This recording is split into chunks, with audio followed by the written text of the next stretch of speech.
মধ্য দিয়ে সত্যিকার অর্থে বাংলাদেশে একটি শক্তিশালী গণতান্ত্রিক ভিত্তি নির্মিত হবে।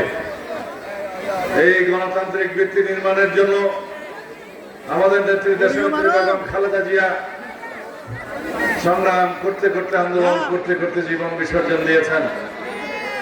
আমাদের সন্তানরা রক্ত দিয়েছেন, শত সহস্র শহীদ হয়েছে, ছাত্র গণঅভ্যুত্থান সংগঠিত হয়েছে, বাংলাদেশ ফ্যাসিবাদ মুক্ত হয়েছে।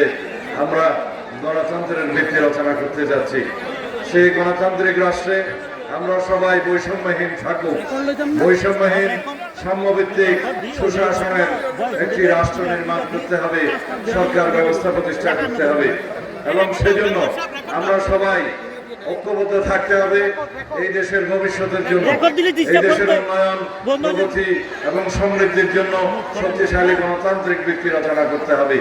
কারণ গণতান্ত্রিক ভিত্তি যদি শক্তিশালী না হয় তাহলে আমাদের গণতান্ত্রিক অধিকার সুরক্ষিত হবে না। আমাদের মানবাধিকার, আমাদের সাংবিধানিক অধিকার কোনো কিছুই সুরক্ষিত হবে না যদি আমরা গণতন্ত্রকে রক্ষা করতে না পারি। সেজন্য আমাদের সবাইকে ঐক্যবদ্ধ থাকতে হবে, সমগ্র জাতিকে ঐক্যবদ্ধ থাকতে হবে।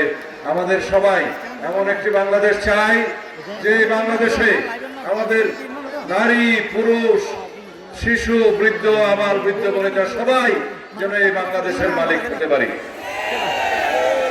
আগামী 12 তারিখের নির্বাচনে আপনাদেরকে রাষ্ট্রের মালিকানা ফেরত দিতে হবে।